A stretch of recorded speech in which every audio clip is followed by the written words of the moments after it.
The Whispers of, a chronicle of crowns and cruelty.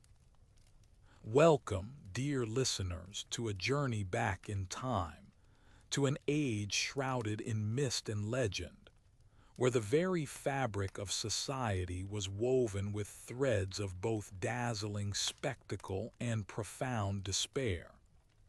Tonight, we'll delve into the curious, often unsettling, ways people sought amusement and meaning in the medieval world, a time when power was absolute and the common folk found joy, or perhaps just distraction, in practices that might seem utterly baffling to us now. This isn't just a tale of quaint pastimes. It's a window into the human spirit, resilient yet sometimes twisted, against a backdrop of grand castles, shadowed forests, and the ever present specter of fate. If by the end of our shared narrative you find a gentle calm settling over you, a quiet peace that helps you drift into slumber, then perhaps a like and a subscribe would be a kind gesture, but only if this story truly helps you relax. Let's start. In the ancient kingdom of nestled between the treacherous Dragon's Tooth Mountains and the restless Silverwood Sea, life was a tapestry of stark contrasts. For the common peasant, existence was a ceaseless cycle of dawn to dusk labor, their hands calloused by the plow, their backs bent under the weight of feudal obligation. Yet, even in this harsh reality, moments of levity, however strange, were carved out. Imagine, if you will, the bustling village square on a rare feast day, not for a grand tournament, but for something far more peculiar, a competition of pie eating in the dark. Villagers, blindfolded and laughing, would grope for the largest pies, their faces smeared with fruit and pastry, the victor declared by the loudest burp or the most impressively sticky beard. It was a simple, messy joy, a fleeting escape from the gnawing hunger and relentless toil that defined their lives. But the amusements of the nobility were a world apart, elaborate, and often unsettling in their grandeur and casual disregard for human suffering. King, a man whose ego was as vast as his sprawling kingdom, found his greatest pleasure not in jousting or falconry, but in something he termed the grand hunt of the unworthy.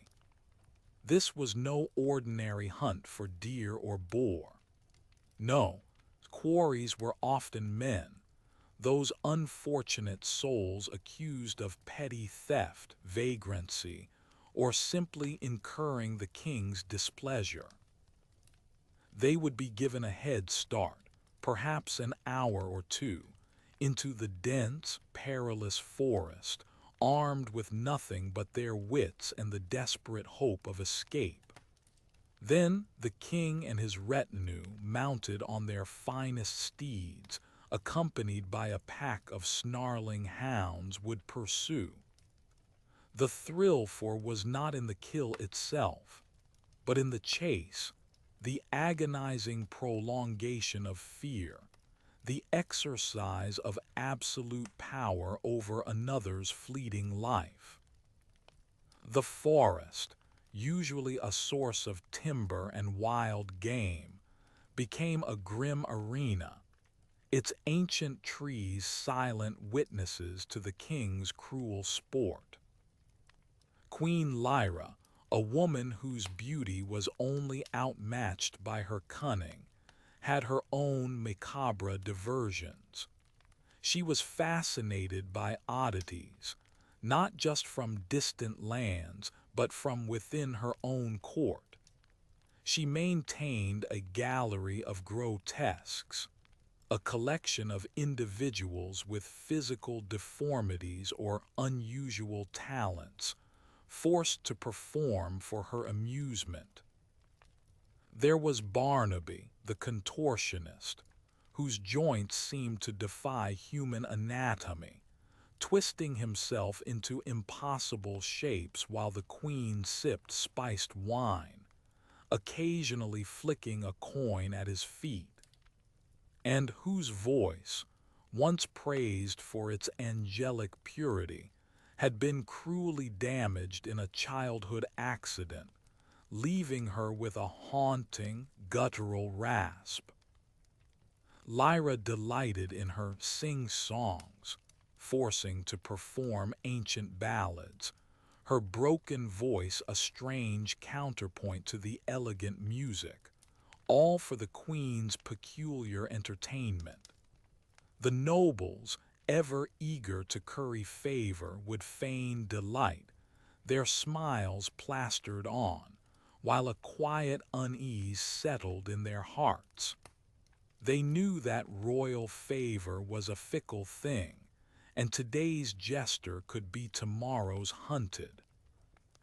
One particularly grim amusement that swept through towns and cities was the trial by ordeal. While often presented as a test of divine judgment, it quickly devolved into a public spectacle, a morbid form of entertainment for the masses. Imagine a crowd gathered in the muddy square, hushed with a mix of fear and morbid curiosity, as an accused thief, a young man named Finn, was brought forth. His crime: stealing a loaf of bread to feed his starving sister. The ordeal chosen for him was hot iron. A glowing red bar, fresh from the blacksmith's forge, was placed in his bare hand. He was forced to carry it for 9 paces, his skin sizzling, the smell of burning flesh wafting through the air. If his hand healed cleanly after 3 days, he was declared innocent, a miracle of God's favor. More often, infection set in, the hand festered, and the accused was condemned, not just for the alleged crime, but for failing a test designed to be failed. The cheers and jeers of the crowd were deafening, a perverse mixture of entertainment and righteous indignation. The lords and ladies, perched on balconies overlooking the square, found it thrilling, a vivid demonstration of their power and the strictures of their law. It served as a stark reminder to all who watched: break the law, and divine judgment, interpreted by man, would be swift and agonizing. But perhaps the most chilling entertainment of all was the casual, almost routine nature of public executions. These were not somber affairs. On the contrary, they were holidays, market days, opportunities for celebration and social gathering. Imagine the excitement that would ripple through the kingdom when word spread of a scheduled hanging, drawing merchants, acrobats, and beggars alike. The condemned, often petty criminals or political dissidents, were paraded through the streets, sometimes mocked, sometimes pelted with rotten vegetables, their final moments transformed into a spectacle. The gallows, erected prominently in the town square, became a stage. For a particularly notorious criminal, or someone who had offended a powerful lord, the execution might involve more elaborate, brutal methods: drawing and quartering, burning at the stake, or the rack, where limbs were slowly dislocated before a cheering audience. It was a visceral display of justice, a warning, and undeniably, a form of public spectacle that satisfied a dark curiosity within the populace. Children, wide-eyed and unblinking, would be held aloft by their parents to get a better view, growing up with these grim images as a normal part of life. Among the nobles, a different kind of cruelty emerged, a psychological game of power and status. Lord, a man of immense wealth but meager wit, often hosted feasts of fools at his sprawling estate Blackwood Manor. These were not the jester-filled banquets one might imagine. Instead, would invite rival lords and ladies, then subtly, meticulously orchestrate their humiliation.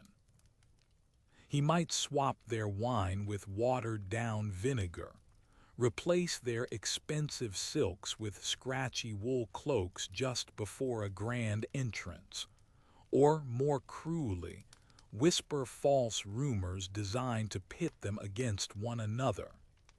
He would watch, a smug smile playing on his lips, as friendships fractured and alliances crumbled, finding immense satisfaction in the subtle destruction he wrought.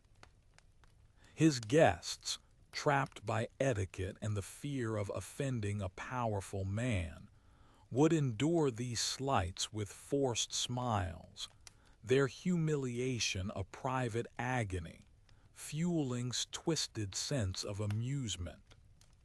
This insidious form of entertainment revealed the darker side of courtly life, where reputations could be shattered by a whisper and loyalty was a fragile commodity. Meanwhile, in the distant reaches of far from the king's watchful eye, a group of peasants, driven to desperation by the increasingly harsh taxes and the arbitrary justice of their local lord, began to concoct their own form of rebellious amusement. They called themselves the Night Mirths. Under the cloak of darkness, they would descend upon the manor of Lord, a man infamous for his cruelty and his exorbitant demands. Instead of outright rebellion, which would surely mean their deaths, they engaged in elaborate pranks. They'd replace the straw in his stables with thistles, leading to a frantic mourning for his stable hands. They'd paint his prize boar a vibrant shade of purple, causing outrage and laughter among the villagers. Their most daring feat involved carefully dismantling the heavy oaken doors of his feasting hall and reassembling them, backward in the dead of night, so that the Lord's servants struggled for hours to open them the next morning. These acts, though seemingly harmless, chipped away at Lord's dignity and authority, creating a quiet, subversive humor among the oppressed villagers, a rare taste of agency in a life defined by subservience. It was a dangerous game, one that could easily lead to severe punishment, but the thrill of defiance, the shared laughter, was a potent intoxicant. One particularly bizarre sport favored by the minor gentry was badger baiting. Imagine a sturdy wooden barrel, inverted with a badger, often captured from the wild, trapped beneath it. A pack of dogs, usually terriers, specifically bred for their tenacity and aggression, would be unleashed, their task to drag the badger out. The badger, a fierce and powerful creature, would fight with incredible courage, often inflicting serious wounds on the dogs. Wagers were placed, ale flowed freely, and the baying of the dogs mingled with the shouts of the spectators. It was a brutal, bloody spectacle, a testament to the era's casual cruelty towards animals, where entertainment often came at the expense of suffering. The gentry found it thrilling, a display of raw, untamed nature, a stark contrast to their often stifling lives of etiquette and decorum. It was a vivid reminder of the harsh realities of the natural world, brought into their man-made arenas for a fleeting moment of excitement. As the years turned into decades, King's rule grew increasingly tyrannical. His grand hunts became more frequent, his demands more outlandish, his punishments more severe. He had a peculiar fascination with justice by laughter, where those who offended him were forced to endure an endless stream of terrible jokes and forced merriment from his court jester until they broke down, weeping or screaming, before being subjected to their actual punishment. This psychological torment was often worse than any physical pain, designed to strip away their dignity and spirit. His nobles, once fearful, now harbored a deep resentment, their forced smiles growing thin. Even Queen Lyra, whose cunning had served her well, began to see the cracks in her husband's sanity, observing his increasingly erratic behavior with a growing sense of dread. The kingdom, once vibrant, now felt heavy with a pervasive fear. The once grand feast days were now tinged with a silent apprehension, as no one knew what new amusement the king might devise next. A quiet storm was brewing in the villages and towns, fueled by the whispers of injustice and the silent suffering of the common folk. The night mirths, once a small band of pranksters, had grown in number and ambition, their acts of defiance becoming more pointed. They began targeting not just his property, but his pride, leaving satirical poems nailed to his manor doors, mocking his greed and incompetence.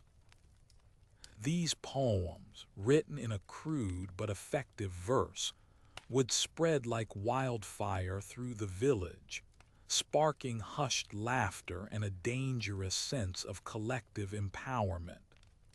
Enraged, doubled his guard, but the night mirths were elusive, their knowledge of the local terrain far superior to his hired mercenaries. Their daring acts, once merely amusing, began to inspire a genuine defiance in the hearts of the peasants, a belief that even the most powerful could be challenged, however subtly. The seeds of unrest were being sown, watered by shared grievance and a desperate hope for change. One particular decree of King highlighted his growing detachment from reality and his utter contempt for his subjects. He declared the royal silence, a law forbidding any public displays of sorrow or complaint, even at funerals. Mourners caught weeping too loudly or expressing overt grief would be fined heavily, or worse, subjected to the royal tickle, a torturous ordeal where they were tied down and endlessly tickled by court jesters until they begged for mercy, their genuine sorrow replaced by forced, hysterical laughter. This perverse law was designed to prevent any outward sign of discontent, forcing a veneer of joyous prosperity over a kingdom seething with misery. The irony was not lost on the people, who now grieved in secret, their tears flowing in the quiet darkness of their homes, fueling a deeper, more dangerous resentment against their detached monarch. The silence that fell over was not one of peace, but of simmering rage, a quiet before the storm. In the lavish courts of, far removed from the brutal realities of the common folk, the nobles engaged in their own strange forms of entertainment, often at the expense of others. One popular pastime was dwarf tossing, a grotesque sport where courtiers would compete to see who could throw a dwarf the furthest. The dwarfs, often held as jesters or servants, were paid, though often meagerly, for their participation, their dignity stripped away for the amusement of the powerful. Imagine the scene: a great hall roaring with laughter, as a small, bewildered figure is hoisted into the air and hurled across the room, landing with a thud amidst scattered food and wine. It was a cruel spectacle, a stark demonstration of the era's casual dehumanization of those deemed different, a grim illustration of how power could warp morality and turn human beings into mere playthings. The cheers and applause of the nobles echoed through the halls, oblivious to the quiet suffering they inflicted. Queen Lyra, ever the connoisseur of the unusual, began hosting beast versus beast spectacles in a specially constructed arena within the castle grounds. These were not the grand, orchestrated hunts of her husband, but brutal, caged fights between wild animals. A starved wolf pitted against an enraged bear, or a pack of wild dogs against a cornered stag. The roars, snarls, and cries of the animals, along with the baying of the hounds, created a deafening cacophony. The air would be thick with the smell of blood and fear, as the royal court watched, mesmerized by the primal violence. Lyra found a dark thrill in these displays, a raw, untamed energy that contrasted sharply with the stifling formality of court life. It was a stark reminder of the brutal world beyond the castle walls, brought within for her personal enjoyment, further illustrating the casual cruelty that permeated the upper echelons of society. The arrogance of King reached its zenith when he introduced the royal census of joy.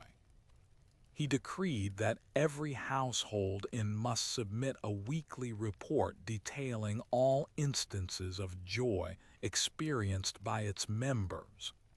These reports, often filled with fabricated tales of blissful moments, were then compiled and presented to the king as proof of his benevolent rule. Any household deemed insufficiently joyful faced severe penalties, ranging from forced labor to the dreaded royal tickle. This insidious law forced smiles and feigned happiness, creating a chilling atmosphere where genuine emotion was suppressed, replaced by a desperate performance for the king's arbitrary approval. The peasants, already burdened by poverty, now had to expend precious time and energy crafting believable tales of joy, their lives becoming a constant charade.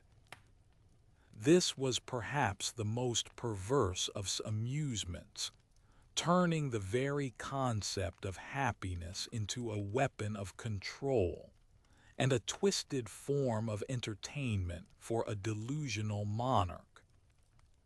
Among the common folk, another strange tradition persisted, offering a peculiar form of communal amusement mixed with a touch of the macabre: the festival of the upside-down man.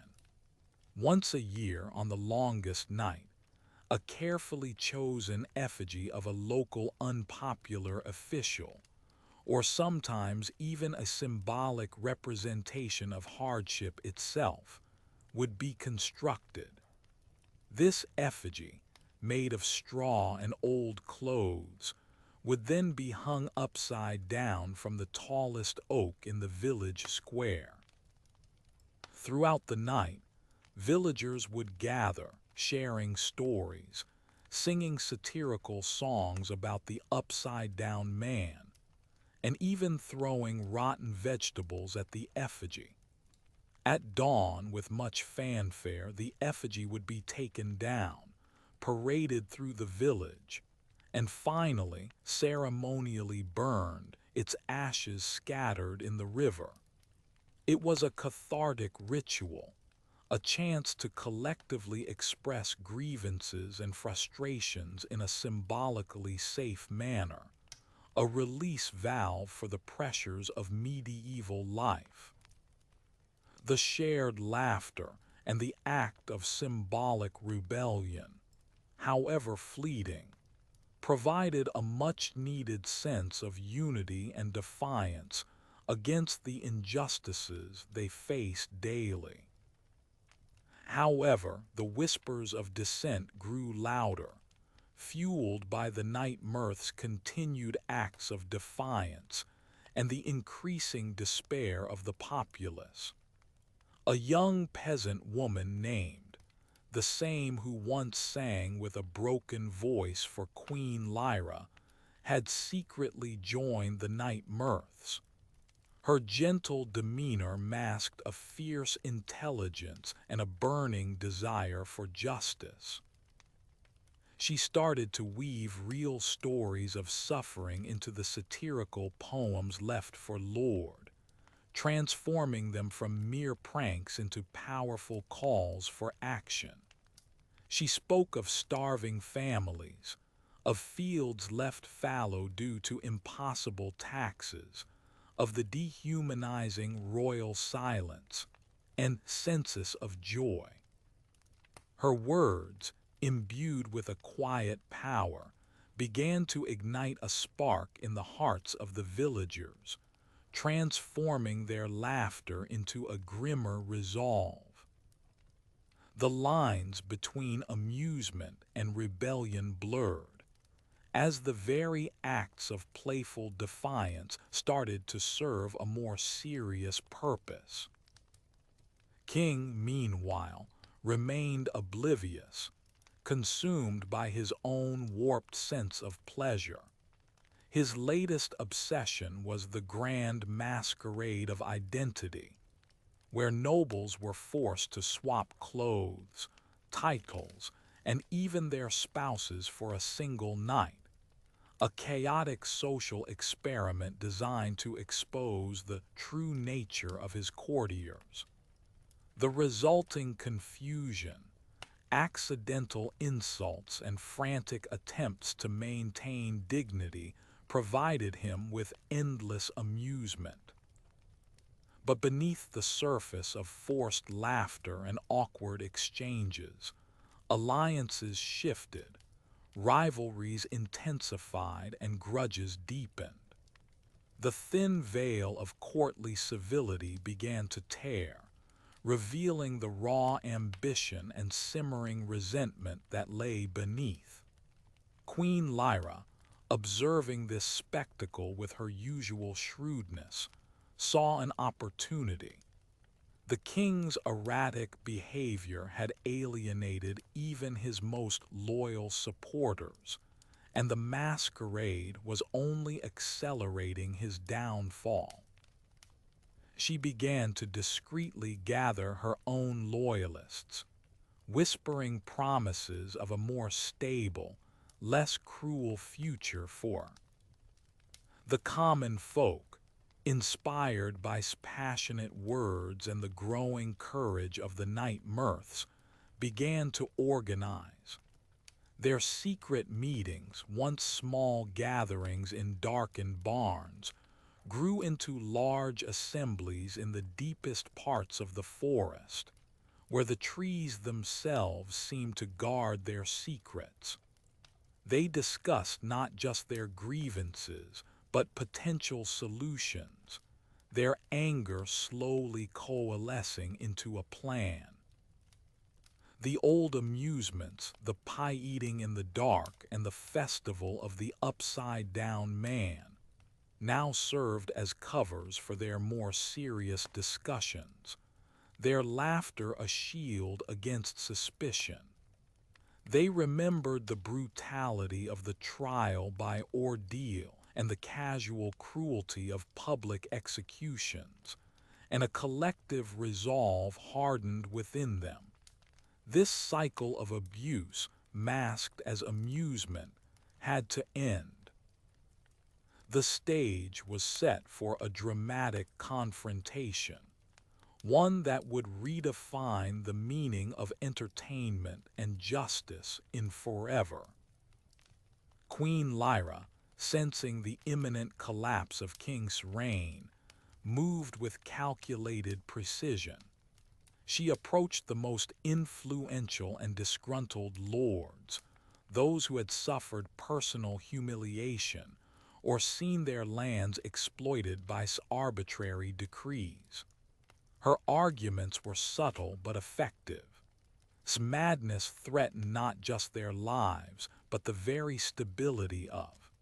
She spoke of a new era, one of order and measured justice, where the whims of a single ruler would not dictate the fate of the kingdom. She played upon their fears and their ambitions, offering promises of greater influence and restored honor. These were not promises of a truly just society, but rather a more predictable, less chaotic one for the nobility. Many of these lords, though initially hesitant, found Lyra's vision far more appealing than the escalating madness of the current king. The stage was being set for a coup, a quiet shift in power that would ripple through the entire kingdom, from the highest castle walls to the humblest peasant hovel. The night mirths, having heard whispers of discontent among the nobility, saw their chance. They intensified their efforts, not just with pranks but with carefully orchestrated acts of public defiance. They would gather in the village square during market days, not for pie-eating contests, but to publicly read the latest, most biting satirical poems, their words echoing across the cobblestones, mocking the king's census of joy and his absurd royal silence. These readings, initially met with nervous glances, soon drew crowds, their fear slowly replaced by a sense of shared purpose and a thirst for justice. One day, a small group of night mirths led by dared to appear at the very gates of King's castle, singing a ballad filled with thinly veiled criticisms of his rule. The guards, accustomed to the forced silence, were momentarily stunned. This open act of defiance was a clear signal. The people were no longer content with passive suffering. King, in a fit of uncontrollable rage, ordered the immediate arrest and execution of any found to be associated with the night mirths. He declared these acts of mirth to be treason, punishable by the most brutal forms of torture and death. He commanded his captain of the guard, a hulking brute named, to scour the kingdom and bring him every rebel, alive or dead. A man who relished cruelty took to his task with enthusiasm, his soldiers ransacking villages, arresting innocent men and women, often on the flimsiest of suspicions. The joyless silence of was now broken by screams, the crack of whips, and the chilling clang of prison chains. The casual cruelty of amusements had morphed into outright terror, leaving no doubt in anyone's mind that his reign was truly one of tyranny. The common folk, who had sought solace in small acts of defiance, now faced the full, brutal force of the king's wrath. But's brutality only served to harden the resolve of the night mirths and galvanize the common people. The arbitrary arrests and senseless violence pushed many who were on the fence directly into the arms of the burgeoning rebellion.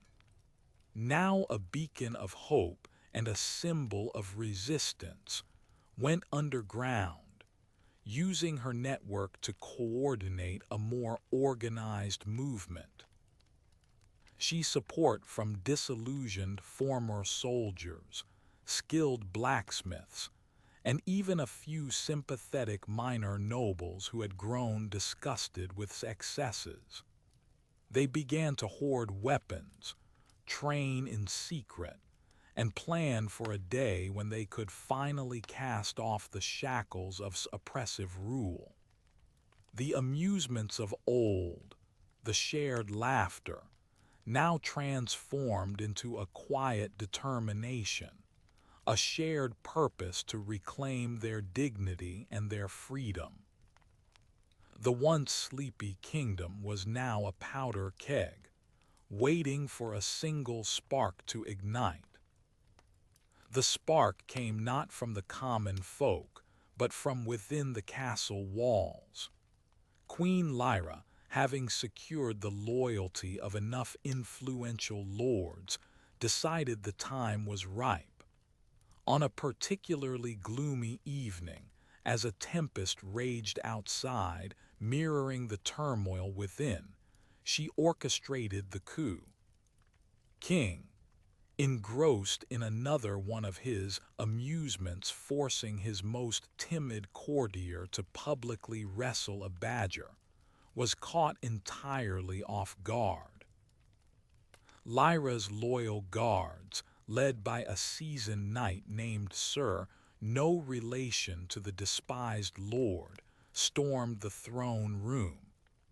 Bewildered and enraged, attempted to rally his few remaining loyalists, but they were quickly overwhelmed. The tables were turned, and the king, who had once found entertainment in the suffering of others, now faced his own downfall.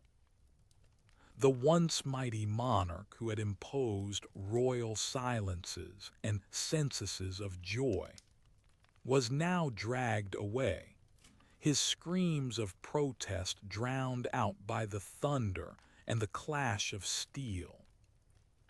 News of King's overthrow spread like wildfire across, first as hushed rumors, then as triumphant shouts. The night mirths, seeing their opportunity, joined forces with Lyra's loyalists, their combined strength overwhelming the remaining pockets of forces.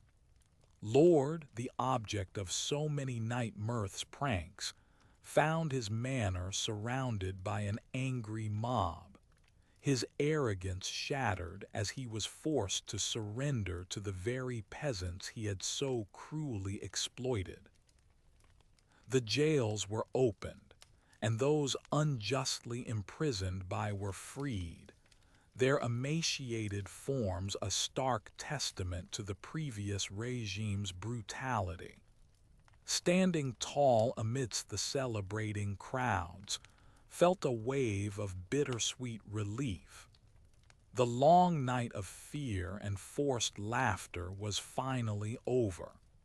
The amusements of cruelty, the grotesque spectacles, were replaced by genuine cheers and the joyous cries of a liberated people.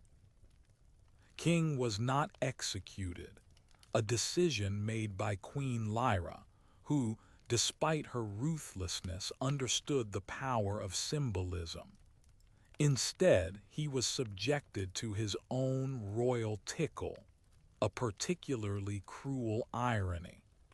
Stripped of his crown and robes, he was tied to a chair in the castle courtyard, exposed to the elements, and relentlessly tickled by his former jesters for days on end, his mad laughter turning into desperate sobs. His mind, already fragile, completely broke under the continuous torment, a fitting end for a man who found amusement in the suffering of others. He became a cautionary tale, a living testament to the dangers of unchecked power and the corrupting influence of cruelty. The Grand Hunter was now the hunted, his final amusement, a reflection of the pain he had inflicted. The crowd that gathered to watch this spectacle was not one of celebration, but of grim satisfaction, a quiet reckoning for years of injustice. Queen Lyra ascended to the throne, becoming Queen Lyra the First. Her reign, while not entirely free of the harsh realities of medieval life, was marked by a stark contrast to tyranny. She abolished the royal silence and the census of joy, allowing people to express their true emotions without fear of reprisal. The grand hunt of the unworthy and the beast versus beast spectacles were banned, replaced by more traditional tournaments and festivals that celebrated skill and communal spirit, rather than suffering. She also introduced new laws aimed at curbing the excesses of the nobility, though she was careful not to completely dismantle the feudal system, understanding the delicate balance of power. Lord, for his past cruelties, was stripped of his lands and titles, forced to live as a common peasant, experiencing firsthand the hardships he had inflicted upon others. This act of justice, rather than outright execution, resonated deeply with the common folk, signaling a new era where even the powerful were accountable. The former grotesque singer was elevated to a position of respect and influence. Queen Lyra, recognizing her wisdom and her connection to the common people, appointed her as a royal advisor, a bridge between the throne and the villages, used her new position to advocate for fairer laws, for the protection of the innocent, and for the establishment of genuine communal amusements that fostered joy, not fear. She championed the return of traditional storytelling festivals, of communal dances, and even the pie-eating in the dark, now stripped of its desperate edge and truly a source of light-hearted fun. The gruesome trial by ordeal was replaced with a more equitable system of justice, where evidence and reason held sway over superstition and brute force. Began to heal, its wounds slowly mending, its spirit renewed. The tale of King and Queen Lyra, of the night mirths and the rise of became a powerful legend in. It was a story told around crackling fires, whispered in bustling taverns and sung by wandering bards. It served as a constant reminder that power, when wielded with cruelty and arrogance, inevitably crumbles.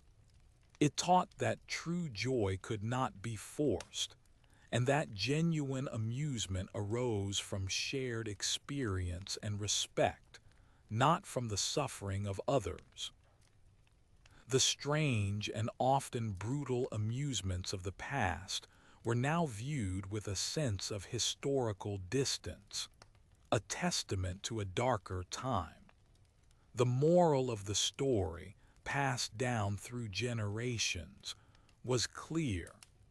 Absolute power corrupts absolutely, and those who find pleasure in the pain of others will ultimately find their own reign transformed into a bitter, lonely, and ultimately broken amusement. The kingdom of, in its journey from tyranny to a fragile peace, learned that true strength lies not in domination, but in dignity, and that even the humblest whispers of discontent can grow into a roar that topples empires.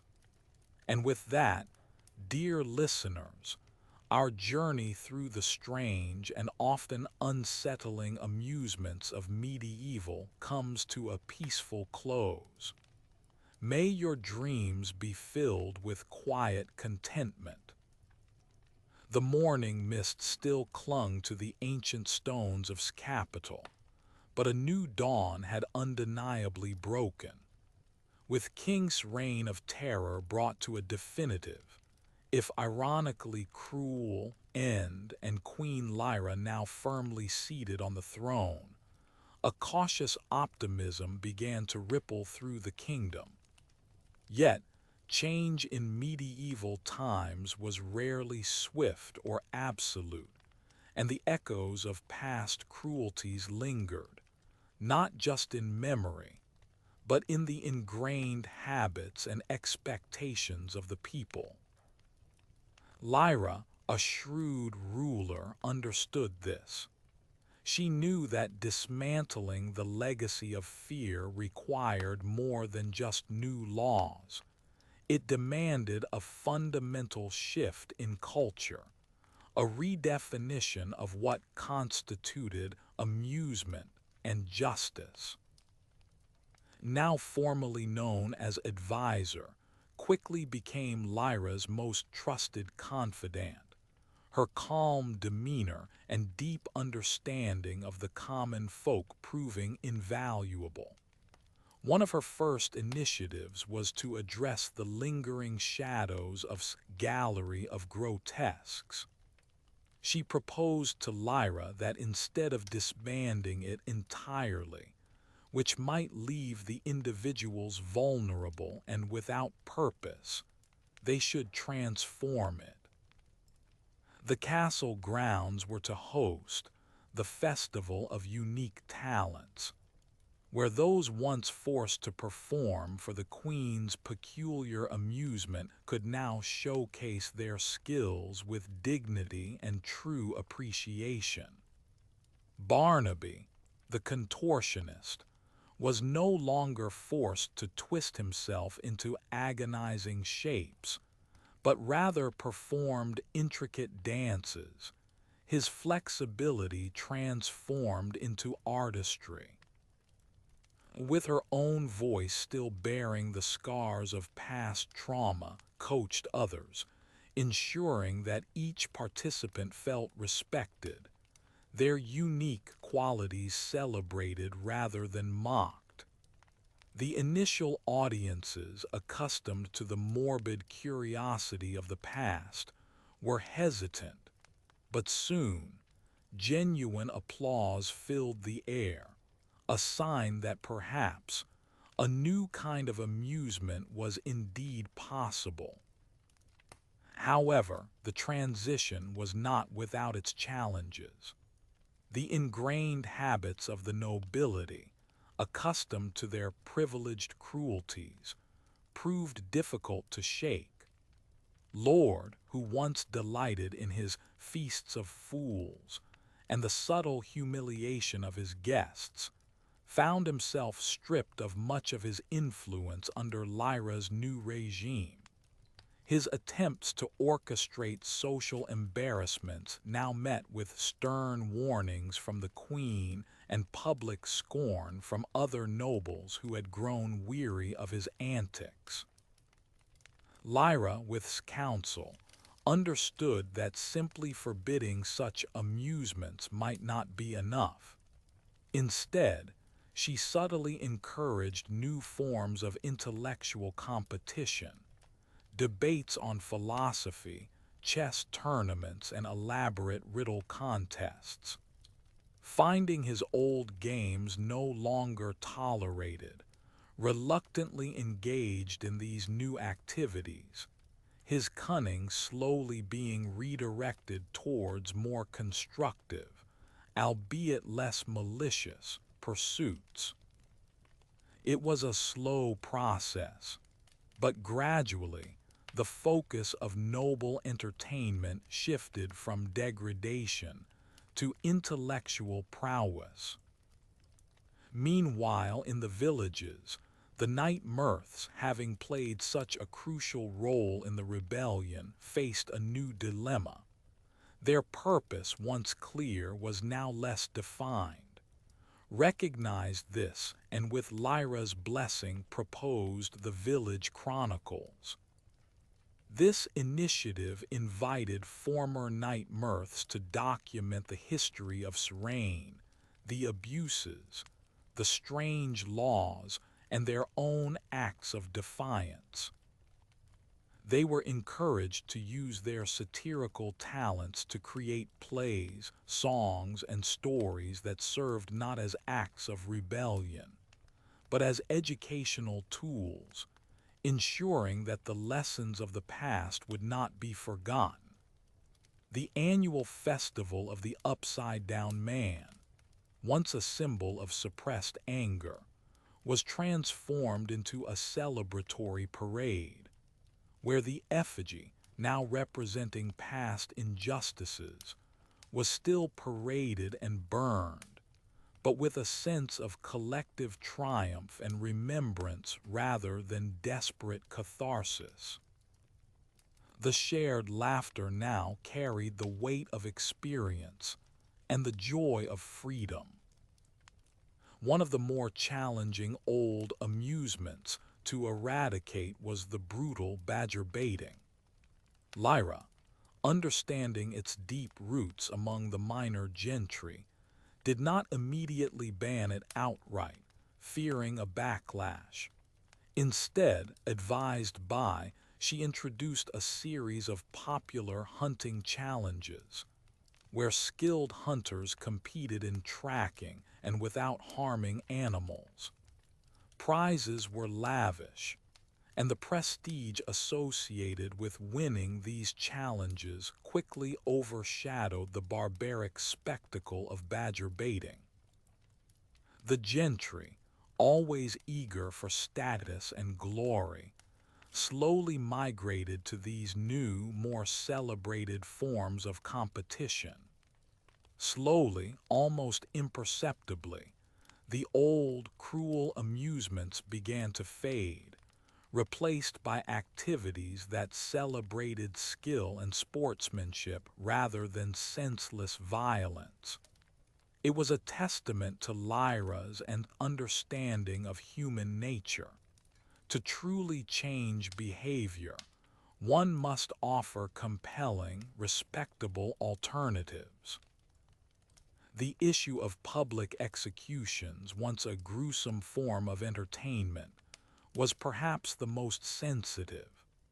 Lyra, though committed to justice, abhorred the celebratory nature of executions.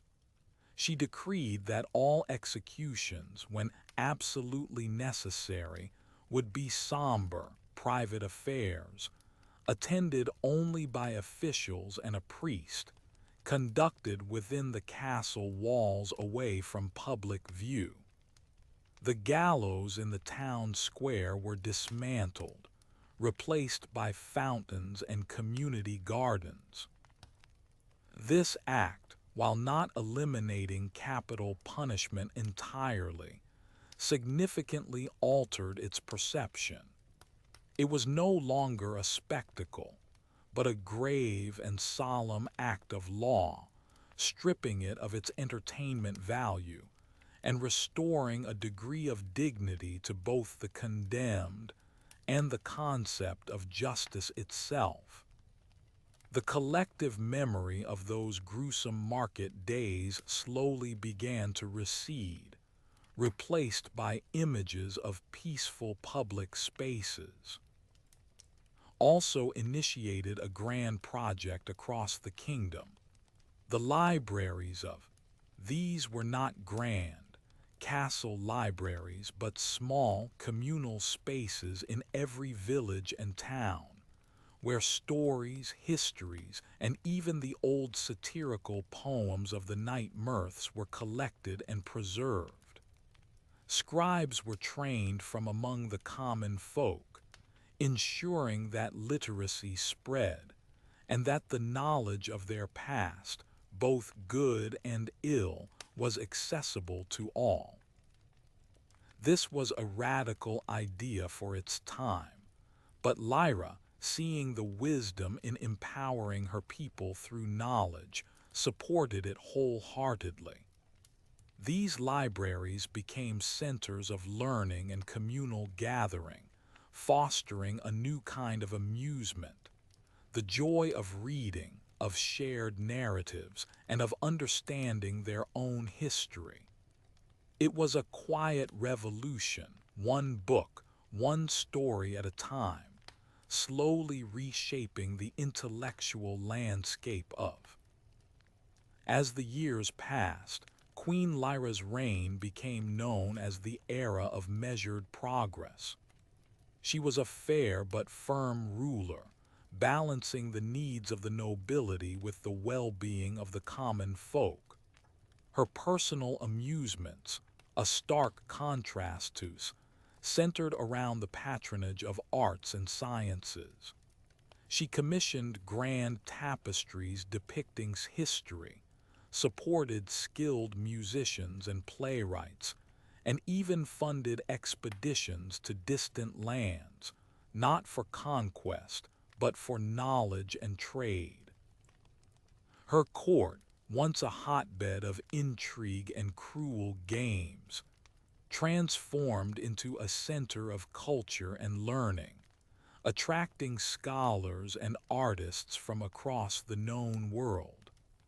The laughter that now filled the castle halls was genuine, born of intellectual stimulation and artistic appreciation, not the forced mirth of psychological torment.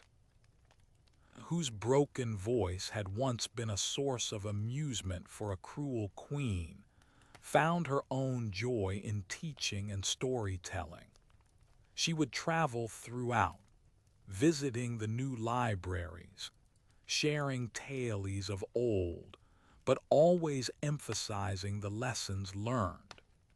She taught children songs that celebrated kindness and justice, and recounted stories of fall not to instill fear, but to illustrate the resilience of the human spirit and the power of unity. Her voice, though still rough, carried a new kind of power, the power of truth and compassion. The children, wide-eyed, would listen intently, their imaginations captured by the narratives, learning not to inflict pain for amusement, but to seek joy in empathy and understanding. One day, while visiting a remote village, stumbled upon an old man attempting to teach a group of children a rather morbid game called Stone of Woe, a distorted remnant of the trial by ordeal, where players would try to endure discomfort for the longest. With a gentle smile, intervened. She sat with the children, and instead of rebuking the old man, she started a new game, Whispers of Wisdom. In this game, one child would whisper a moral lesson or a kind thought to the next, and so on, until it reached the last child, who would then announce the message. The goal was to see how accurately the message of kindness could travel.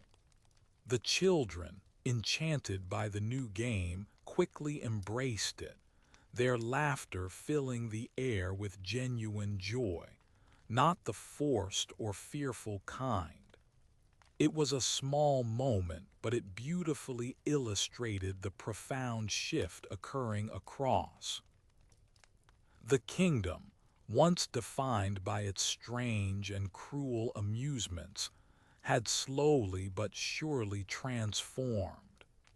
The old ways had faded, not by brute force, but by the patient cultivation of better alternatives, by the consistent promotion of dignity and respect. The casual cruelty that permeated medieval life began to recede, replaced by a growing awareness of human empathy.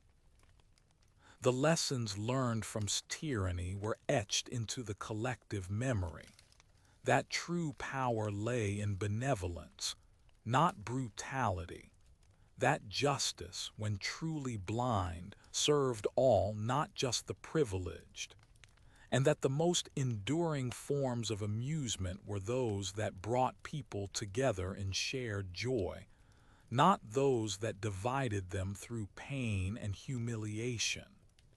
Became a beacon, a kingdom that had wrestled with its darkest impulses and emerged, but wiser, into a brighter age. The legacy of, though grim, served a crucial purpose. It reminded everyone that the line between harmless fun and cruel amusement could be dangerously thin, especially when power was unchecked. It taught that the human desire for entertainment, if left untamed by empathy, could easily devolve into spectacle and suffering. Queen Lyra, guided by, ensured that the lessons of the past were not merely recorded in the libraries of, but ingrained in the hearts of its people. The kingdom now found its amusements in storytelling, in music, in crafts, in community feasts where all were welcome, and in the simple, profound joy of a peaceful existence. The memory of the pie eating in the dark, once a desperate distraction, now held a new meaning. It was a reminder of a time when small, messy joys were all that could be found. But now, those simple pleasures were supplemented by a rich tapestry of cultural life, a vibrant community where laughter was unburdened by fear, and where every citizen, from the highest noble to the humblest peasant, had a voice and a place. The whispers of, once tales of injustice, now sang of hope, resilience, and the enduring power of a people who chose compassion over cruelty. And so, the sun continued to rise over, painting the ancient mountains and the restless sea with the gentle hues of a kingdom reborn. The newfound peace in, while cherished, was a fragile blossom, constantly in need of tending. Queen Lyra, with wisdom, understood that simply changing laws was insufficient. The very heart of the kingdom needed to be retrained, its inherited patterns of thought and amusement gently redirected.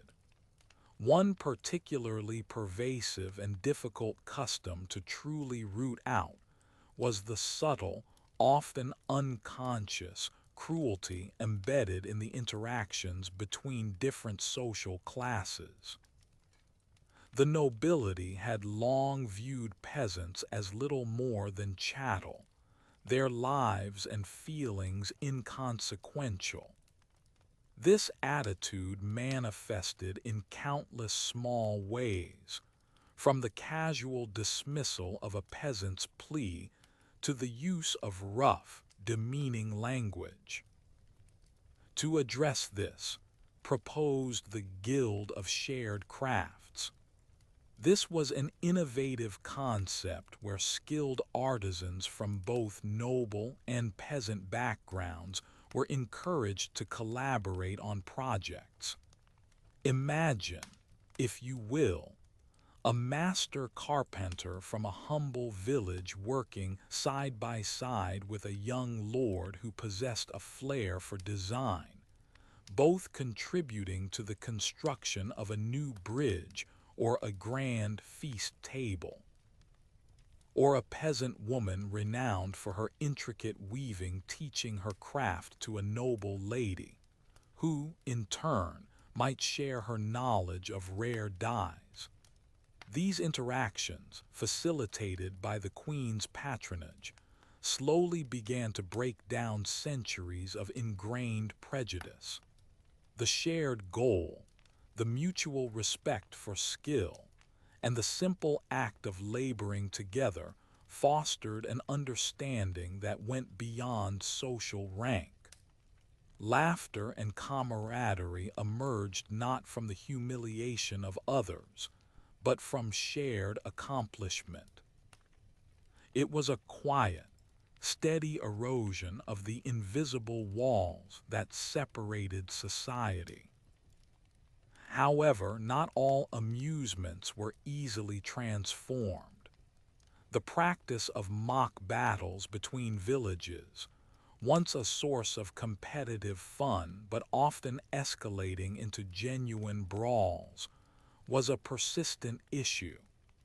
Introduced the grand games of a kingdom-wide tournament where villages competed in various feats of strength, agility, and teamwork, but with strict rules of engagement and emphasis on sportsmanship. These games included events like river relay, where teams had to navigate treacherous rapids, or harvest hall, a race to see which village could transport the most grain from a designated field to a central storehouse using only traditional tools. The competitive spirit remained, but the focus shifted from dominance to communal effort and skill. The winners were celebrated with feasts and shared resources, fostering a sense of unified identity rather than inter-village animosity. These games became a highlight of the year, drawing crowds from far and wide, their cheers now for skillful prowess rather than violent conflict.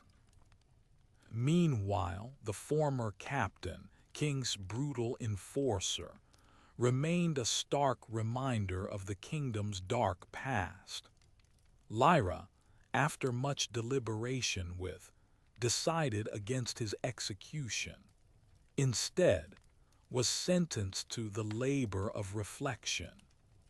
He was tasked with the arduous and solitary work of rebuilding many of the structures he had helped destroy during his reign, particularly the watchtowers along the forest that had once been used to track unworthy prey.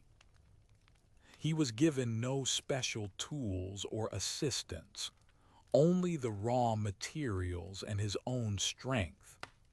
The solitary nature of the work, combined with the constant physical exertion, was designed not just as punishment, but as an opportunity for genuine introspection.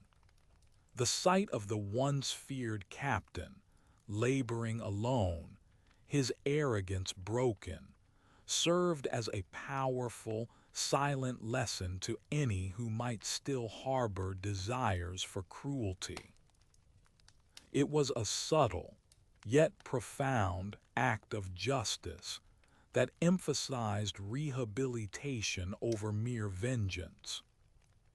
Queen Lyra also took steps to address the kingdom's cultural memory of torture and cruelty. She ordered the dismantling of all public instruments of torture, the racks, the gibbets, the branding irons that had once been displayed as grim warnings. In their place, she commissioned public art installations depicting scenes of courage, resilience, and communal harmony. These artworks, crafted by the artisans of the Guild of Shared Crafts, served as visual affirmations of new values. A grand mural depicting the Night Mirth's early acts of defiance stood proudly in the capital square, a testament to the power of the people. Another, in a village market, showed peasants and nobles working together in a bountiful harvest, symbolizing unity and shared prosperity. These public displays gently but firmly erased the iconography of fear and replaced it with images of hope and shared humanity.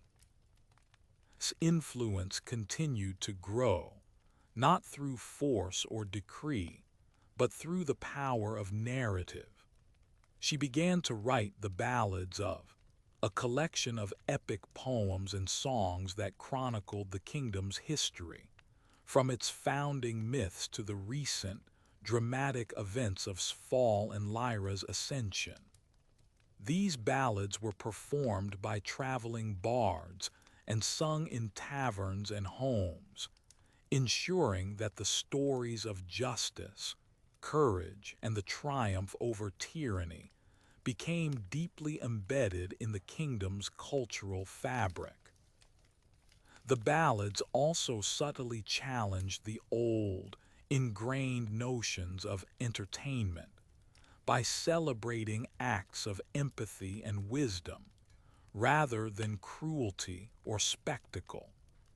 Children grew up listening to these tales, learning the difference between genuine heroism and the false bravado of oppressors, their moral compasses subtly guided by the narratives they absorbed. A new form of amusement emerged from the ashes of the old, the story circles. Inspired by traveling storytelling, these were informal gatherings in villages and towns where people would share their own personal histories, their family tales, their joys, and their sorrows. It was a space for genuine connection and empathy, a stark contrast to royal silence. People found immense pleasure in listening to and sharing these personal narratives, realizing that their individual experiences were part of a larger, shared human story. The elderly recounted tales of struggle and resilience, while the young shared their hopes and dreams. It was in these circles that the true healing of began, as people learned to truly listen to one another, to find amusement in understanding rather than in judgment. Queen Lyra, though a pragmatic ruler, recognized the spiritual void left by the former regime's forced piety. She encouraged the festivals of light, a series of seasonal celebrations rooted in ancient traditions of reverence for nature and community. These festivals involved communal feasts, bonfires, traditional dances, and the sharing of harvest bounty. They were not enforced displays of joy, but organic expressions of gratitude and togetherness. The old pie eating in the dark, now a quaint memory, was occasionally recreated during these festivals, but as a nostalgic, light-hearted game, free from the desperation that once colored it. These festivals became potent symbols of renewed spirit, providing genuine communal amusement that strengthened the bonds between people and between humans and the natural world. The long-term effects of Lyra and its efforts were profound. The casual cruelty that once permeated daily life began to diminish. Children growing up in this new era rarely heard tales of dwarf tossing or badger baiting outside of historical cautionary tales. Their play involved imaginative games, mock tournaments of skill, and the reenactment of heroic deeds from the ballads of. The laughter that echoed through the kingdom was, for the most part, genuine, born of shared joy, camaraderie, and the simple pleasures of a life lived with dignity. Was slowly, painstakingly becoming a place where human flourishing was prioritized over individual whim, where entertainment enriched the soul rather than degrading it. Even the ancient forest, once an arena of fear during hunts, began to reclaim its natural sanctity. With the cessation of the grand hunt of the unworthy, the forest was designated a protected royal preserve, managed by a new order of forest keepers. These keepers, many of them former night mirths with intimate knowledge of the woods, ensured its preservation and opened it under strict guidance for peaceful excursions, for gathering medicinal herbs, and for quiet contemplation. People found amusement not in hunting and terrorizing, but in exploring its hidden glades, identifying its flora and fauna, and simply enjoying the tranquility of nature.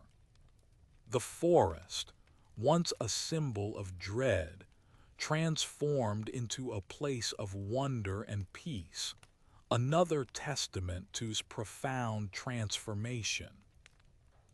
Yet, ever vigilant, knew that the struggle against complacency was ongoing. She often reminded Lyra, and indeed anyone who would listen, that the capacity for cruelty lay dormant in every human heart, and that eternal vigilance was required to keep it at bay. The boring history for sleep, as some might call it, was anything but boring too. It was a living lesson, a narrative thread that constantly needed to be re-examined and understood. She often quoted an old proverb: "The shadow of the past is long, but the light of wisdom can shorten it."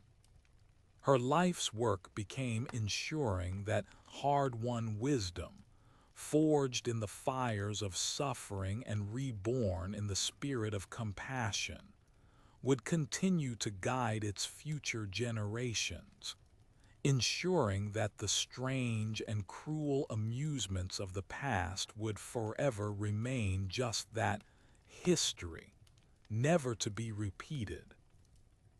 The kingdom flourished under Lyra and its combined efforts. Trade routes opened up, bringing new ideas and goods too. Education became more widespread, with the libraries of serving as vibrant hubs of knowledge.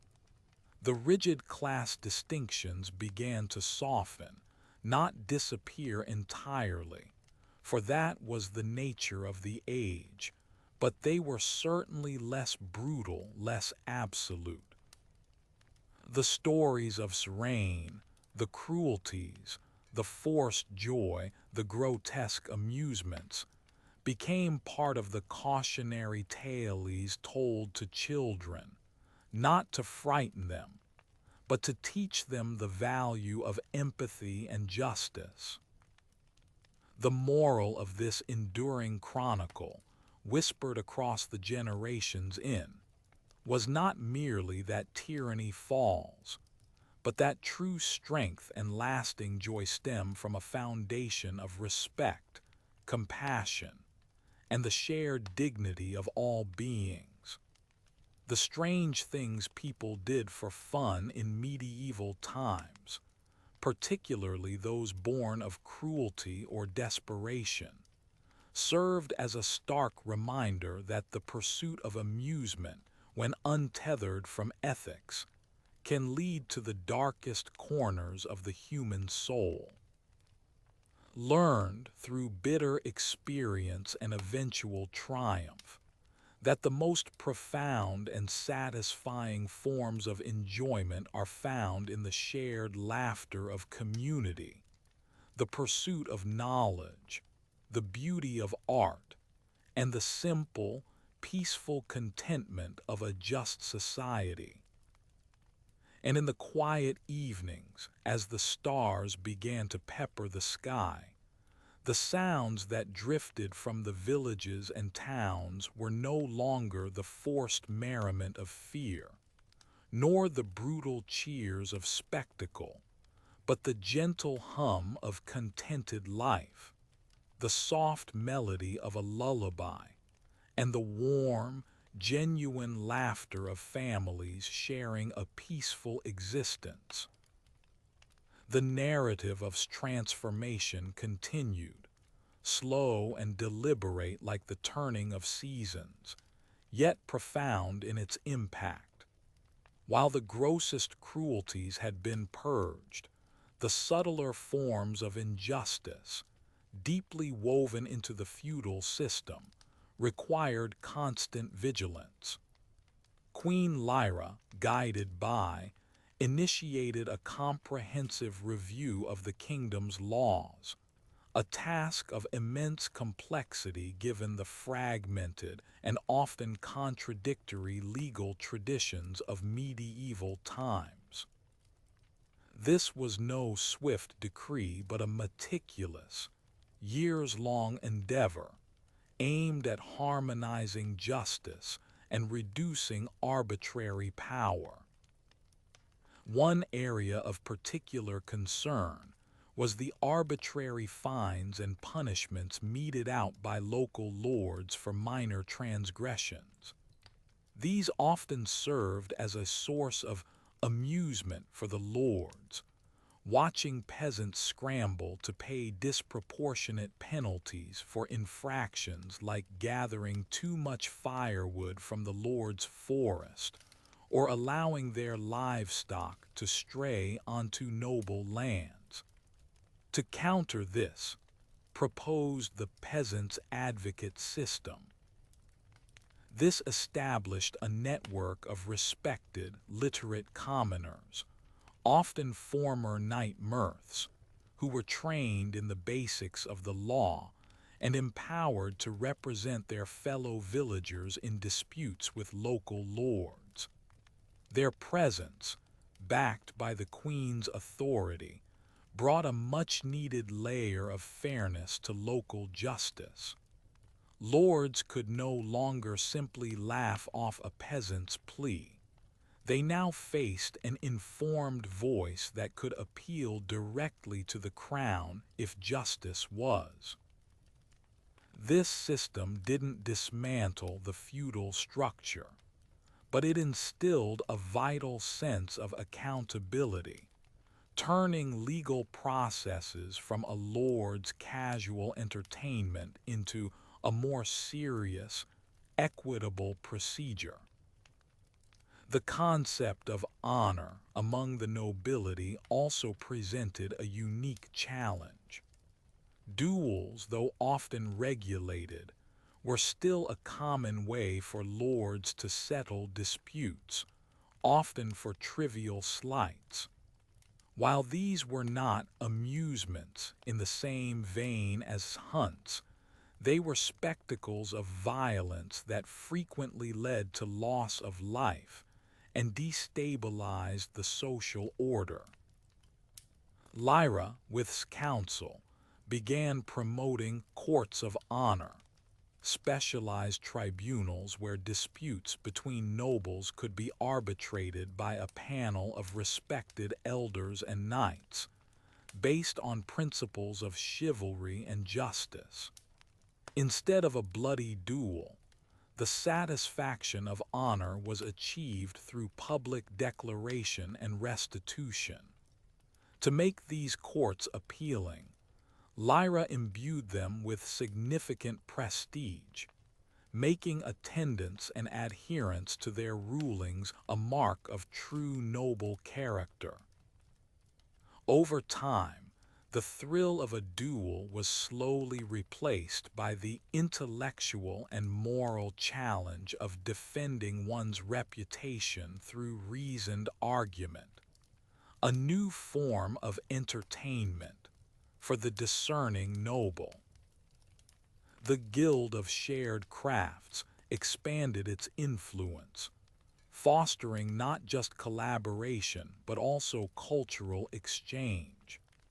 It wasn't uncommon now to see a master stonemason from the mountainous regions exchanging techniques with a master weaver from the coastal towns, each learning from the other, broadening their skills and perspectives. This cross-pollination of ideas and techniques led to a flourishing of art and architecture, characterized by a unique blend of regional styles. The amusement here was in creation, in the mastery of skill, and in the pride of contributing to something beautiful and lasting. This fostered a sense of shared heritage and mutual respect, strengthening the bonds across the kingdom.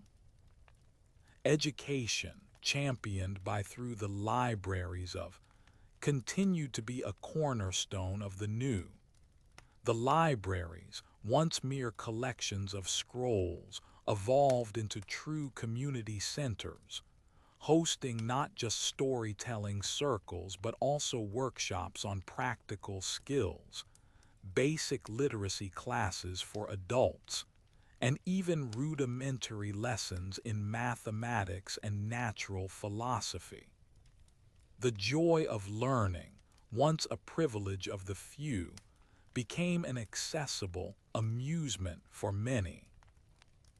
Imagine a grizzled peasant, after a long day in the fields, poring over a crude map of the stars, his face alight with wonder, a discovery far more enriching than any brutal spectacle.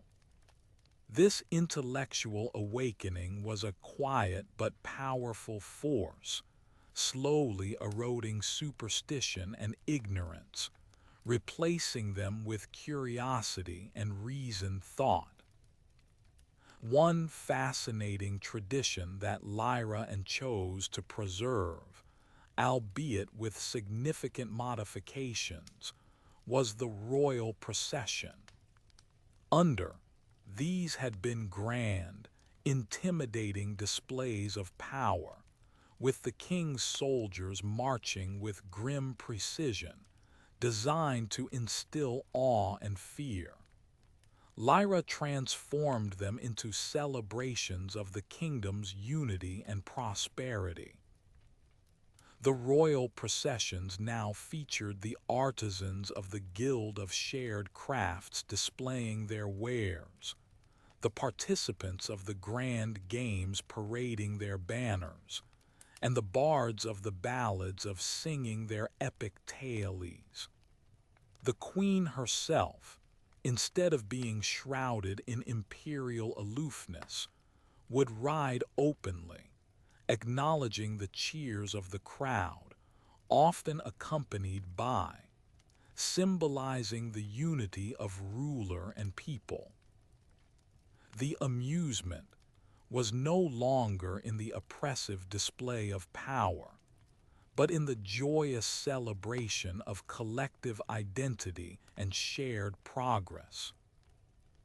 The role of the jester, once a figure often subjected to cruel amusements or forced to participate in psychological torment, was also redefined.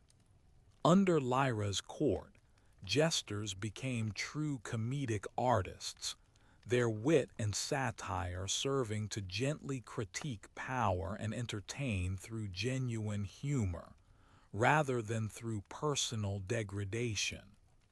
They were respected figures, their sharp minds valued, their performances a source of true intellectual amusement.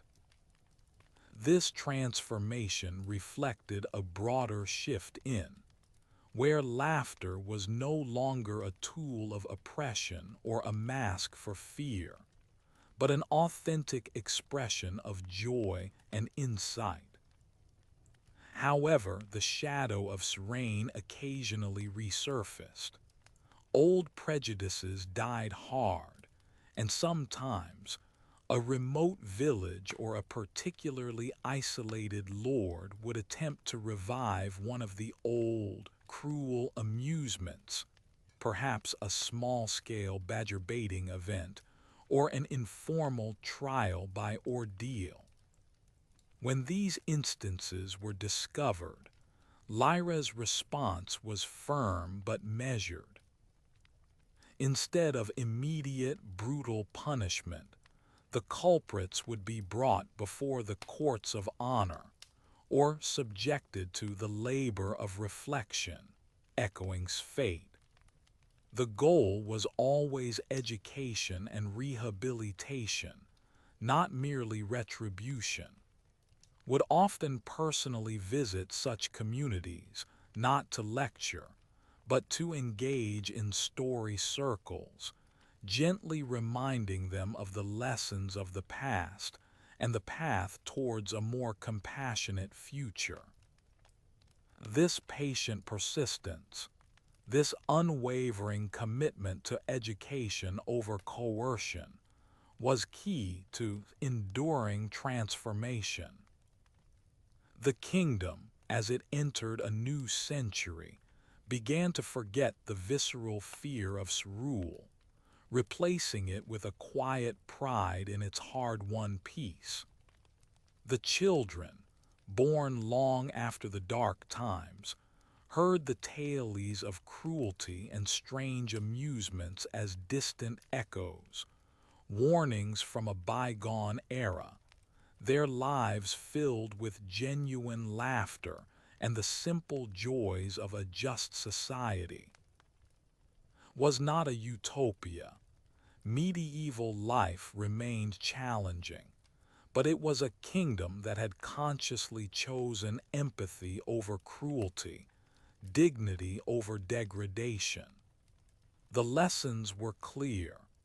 Unchecked power could turn the pursuit of fun into a nightmare, but wisdom, compassion, and shared humanity could transform even the most bitter past into a foundation for a brighter future. The story of became a living testament to the enduring human capacity for both darkness and light, and the ultimate triumph of the latter when guided by a true moral compass. The whispers of the past, once filled with dread, now carried the gentle cadence of hope, a lullaby for a kingdom finally at peace with itself. The legacy of transformation guided by Queen Lyra, an advisor, was not confined to grand decrees or castle walls. It permeated the very rhythm of daily life, influencing even the most mundane interactions and shaping the communal understanding of pleasure and leisure. One such subtle, yet profound, shift was in the perception of storytelling itself.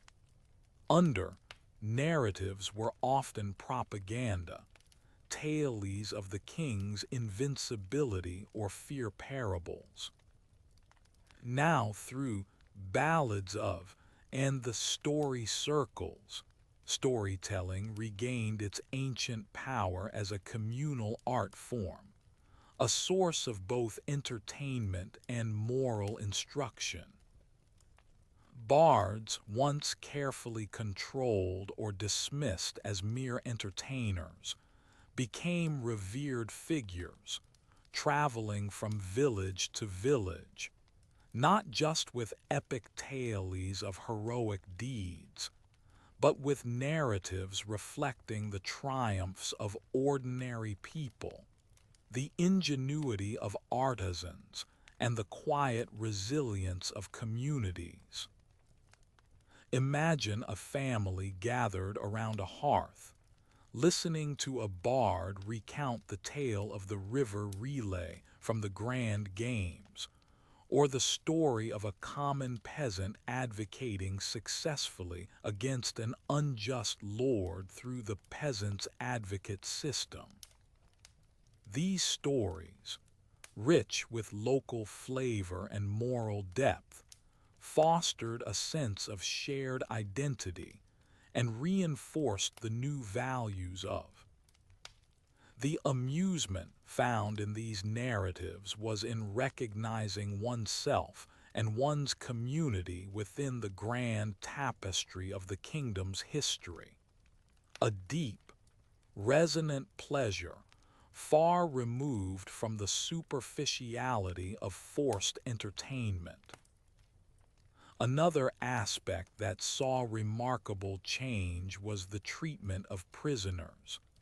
Under dungeons were places of unspeakable cruelty, often with guards finding amusement in tormenting the incarcerated. Lyra, with strong conviction, reformed the prison system. While punishment remained, it was no longer characterized by gratuitous suffering. Instead, a system of restorative labor was introduced. Prisoners, depending on the severity of their crimes, were tasked with productive work, mending roads, clearing overgrown fields, or aiding in construction projects, work that benefited the community they had harmed. The amusement of guards in the old system was replaced by a more disciplined and purposeful environment. This new approach not only served as a more humane form of incarceration, but also subtly instilled a sense of contribution and repentance in the prisoners themselves, aiming for their eventual reintegration into society, rather than their perpetual degradation.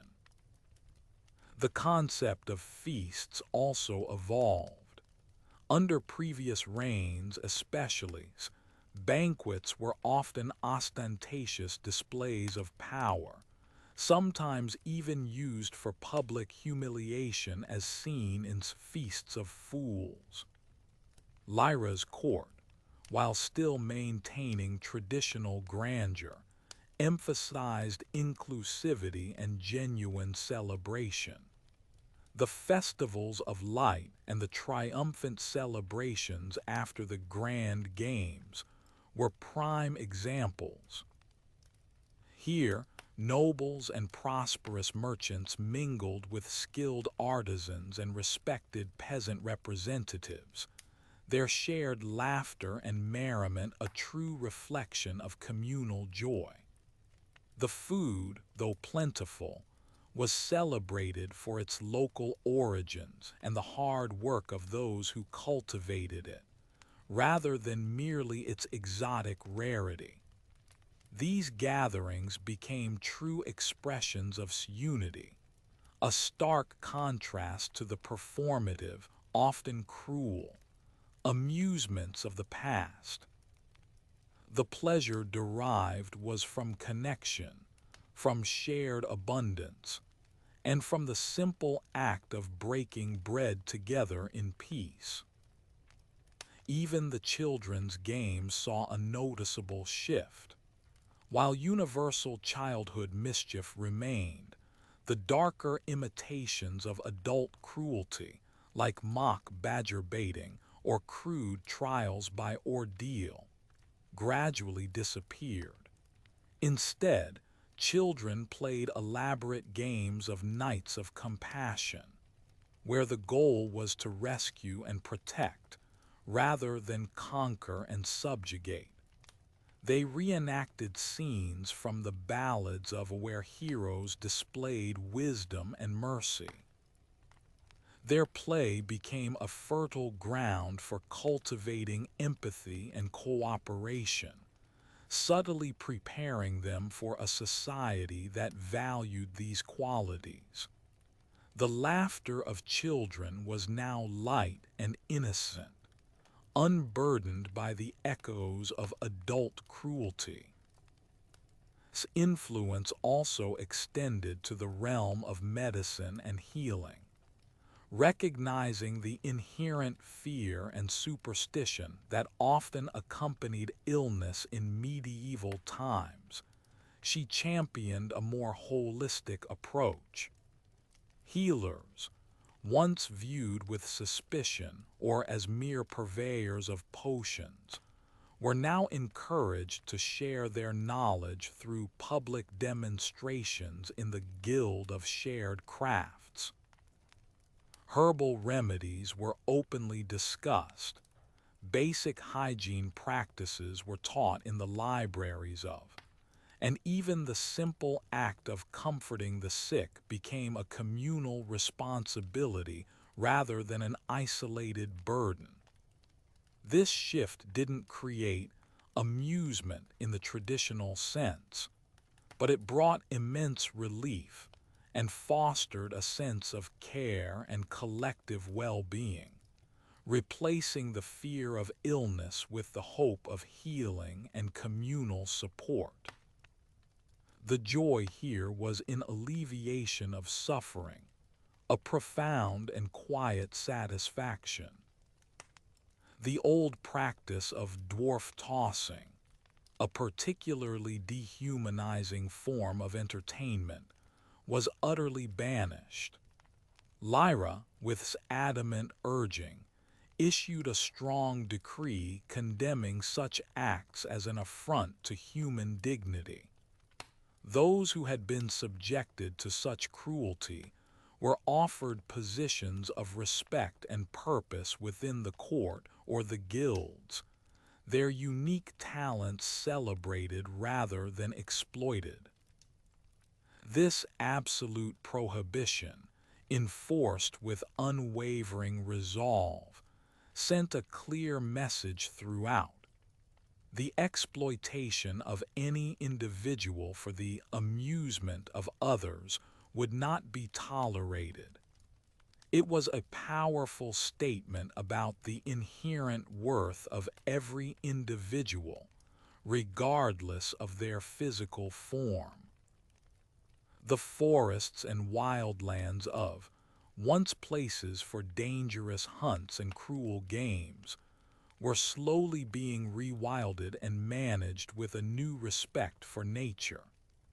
The Order of Forest Keepers ensured that balance was maintained, and poaching, especially for the purpose of cruel sport, was heavily penalized. Instead, supervised nature walks became a popular pastime for those seeking quiet reflection or a chance to observe diverse wildlife in its natural habitat. The amusement shifted from domination to appreciation, from destruction to preservation.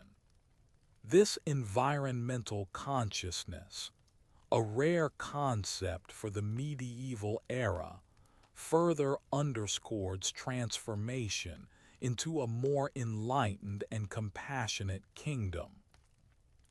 In the grand scheme of history, this journey might seem like a mere whisper in the vast, turbulent saga of medieval Europe. But for its people, it was everything. It was the story of how a kingdom, once steeped in the bizarre and brutal amusements of unchecked power, gradually found its way towards a more humane and dignified existence. It was a testament to the idea that even in the darkest of ages, the light of reason and empathy can break through, illuminating a path towards a better future. The legacy of Lyra and was not just a collection of laws or policies, but a transformed spirit, a new understanding of what it meant to live, to laugh, and to find true enjoyment in a world made just a little bit kinder. The memory of the boring history for sleep, filled with tales of strange and unsettling practices, served its purpose as a constant reminder.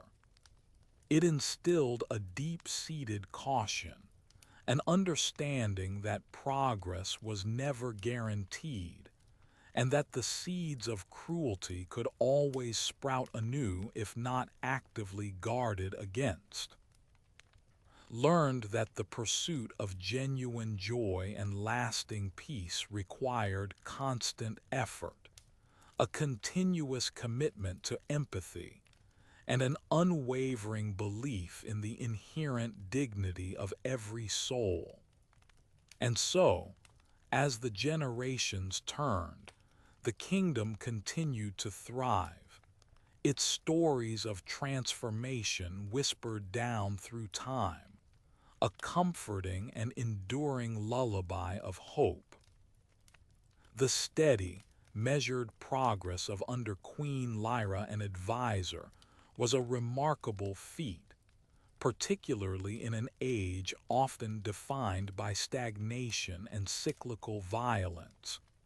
Yet, even in this era of measured enlightenment, challenges arose that tested the kingdom's commitment to its new values. One such challenge came from an unexpected quarter. A traveling troupe of performers from a distant, less enlightened land who specialized in spectacles reminiscent of amusements. This troupe, known as the Iron Circus, arrived in capital bearing banners depicting snarling beasts and grimacing jesters. They promised unparalleled excitement, featuring acts like the Fire Serpent's Dance, which involved tormenting a large, captured snake with flames, and the Caged Fury, where wild animals were starved and then provoked into savage fights for public viewing.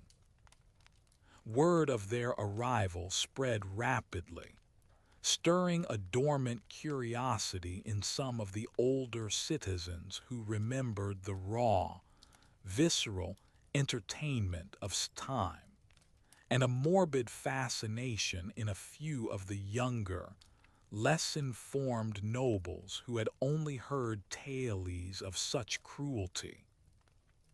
Queen Lyra was immediately concerned, however, saw an opportunity. Instead of outright banning the troupe, which might be perceived as censorship and could even make the forbidden acts more alluring, she proposed a different approach.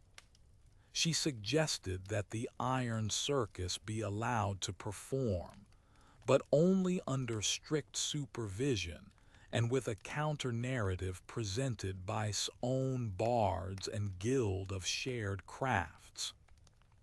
The Iron Circus, confident in their drawing power, readily agreed, eager for the Queen's generous performance fee. The first performance of the Iron Circus was indeed a spectacle drawing large crowds.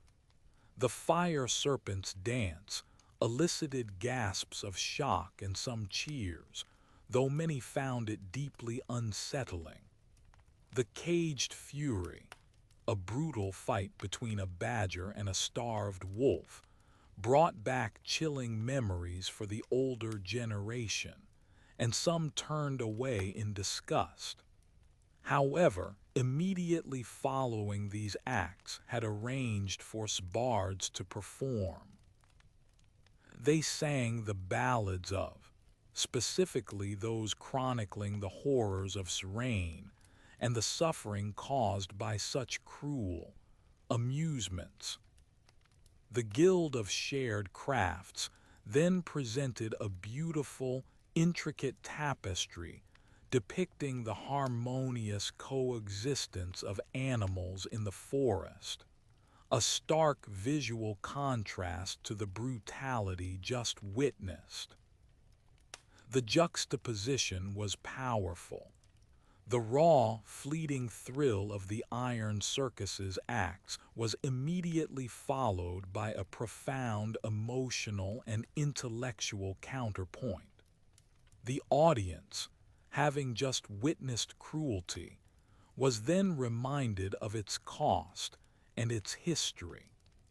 Laughter and cheers for the Iron Circus were muted, replaced by thoughtful silence during the ballads and murmurs of appreciation for the tapestry. The message was clear. This might be entertaining in a base sense, but it was also a step backward, a return to the suffering that had so painstakingly overcome. As the performances continued, attendance at the Iron Circus began to dwindle. People, especially the younger generation raised on stories of empathy and compassion, found themselves increasingly repulsed. The amusement offered by the Iron Circus felt hollow, even shameful, against the backdrop of new values. The troupe, realizing their appeal was fading and their fees diminishing, eventually packed up their tents and left without an outright ban, but by the quiet power of a kingdom that had simply their particular brand of cruel entertainment. It was a victory not of force, but of cultural evolution.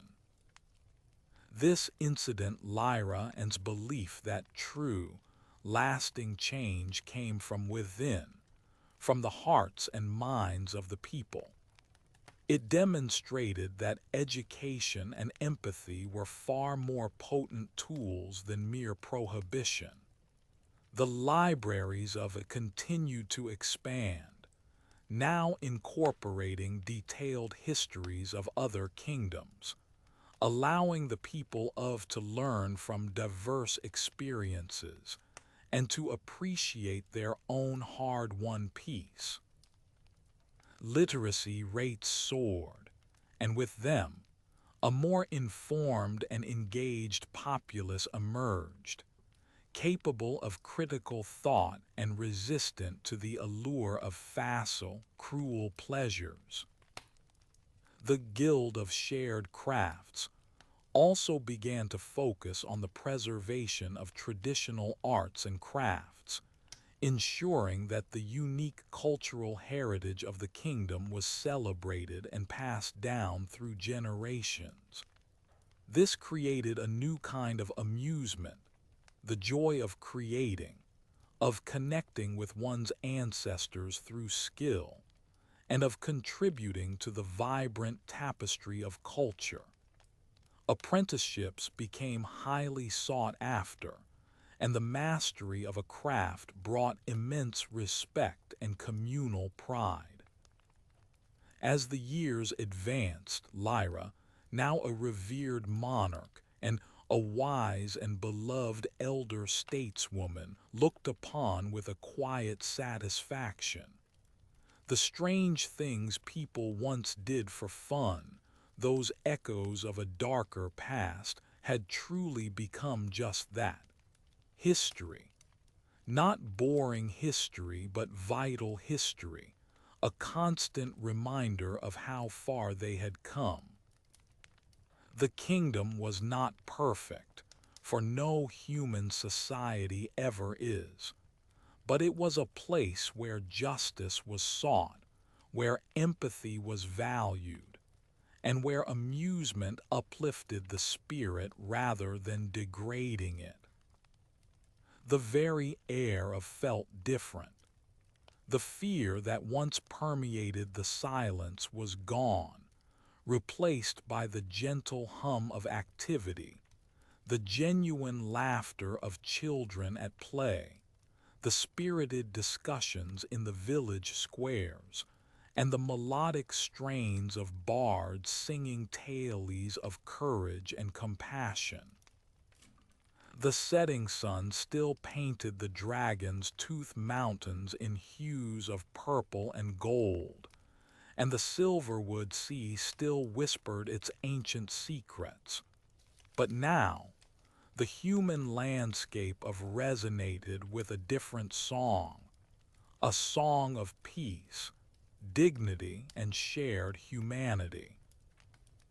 And in the quiet moments, as the elderly would sometimes sit by her window, overlooking the bustling, peaceful capital, she would often reflect on the long, arduous journey.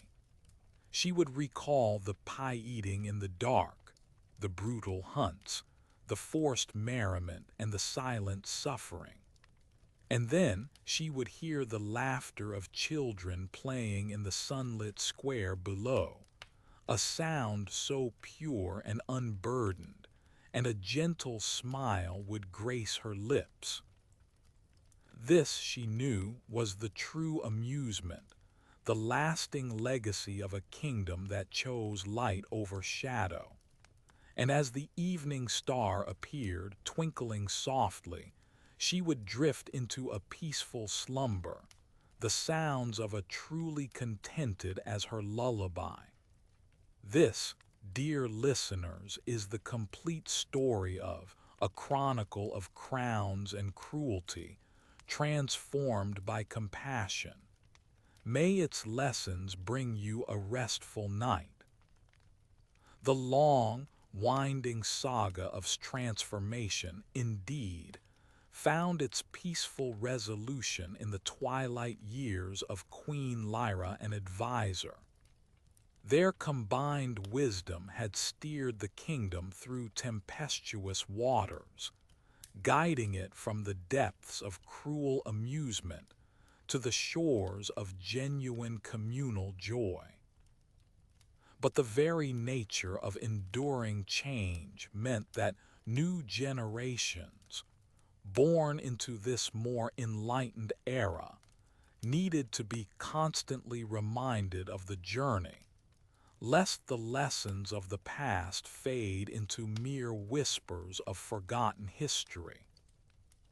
To this end, in her advanced age, conceived of one final, profound initiative: the annual Festival of Remembrance.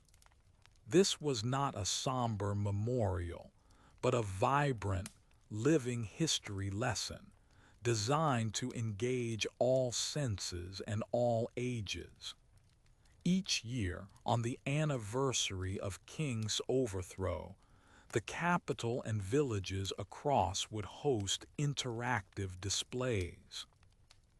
For instance, in one part of the main square, a skilled storyteller might dramatically recount the tale of the trial by ordeal, depicting the fear and injustice. but always with an emphasis on how had chosen a fairer path. Nearby, a mock pie-eating in the dark would be set up, allowing people to experience the simple, messy joy without the underlying desperation, then inviting them to reflect on the difference. Children were encouraged to participate in games of empathy, where they learned to understand different perspectives and work together, rather than compete through domination. Artisans from the Guild of Shared Crafts would create beautiful, intricate models depicting scenes from Tyranny and Lyra's reforms, allowing people to visually grasp the stark contrasts. Former knight mirths, now respected elders, would share their personal anecdotes of defiance and courage, ensuring the human element of the struggle was never lost. The festival culminated in a grand procession led by Queen Lyra, often accompanied by, where symbols of past cruelty, a broken royal silence decree, a stylized, harmless hot iron prop were symbolically retired or transformed into emblems of resilience. This annual festival served as a constant, gentle reinforcement of core values. It was a form of collective amusement that was deeply meaningful, combining entertainment with education and remembrance. It fostered a deep appreciation for the peace they enjoyed and instilled a vigilance against the return of the old ways. The sounds that now filled the air during this festival were not cries of fear or forced laughter, but the joyous shouts of children playing Nights of Compassion, the heartfelt singing of the ballads of, and the contented murmurs of a people who truly understood the preciousness of their freedom. The legacy of, once a shadow, had been transmuted into a powerful educational tool. His strange and cruel amusements were no longer active threats, but historical markers, guiding future generations away from the seductive allure of unchecked power and towards the enduring light of empathy and justice. Became a testament not just to survival, but to purposeful evolution, a kingdom that had dared to redefine what it meant to be human and what it meant to find genuine joy. As Queen Lyra eventually passed, followed some years later by advisor, their names became enshrined in the ballads of, forever linked as the architects of this profound transformation. The kingdom they left behind was not perfect, for perfection is a fleeting dream, but it was a place fundamentally rooted in compassion, justice, and dignity. The strange things people did for fun in medieval times were, in, truly relegated to the annals of boring history for sleep, fascinating only as cautionary tales, while the waking hours were filled with the rich, vibrant tapestry of a humane and thriving society. And so, the sun continued to rise over, its golden rays illuminating a kingdom that had found its true path, a beacon of hope in a turbulent world.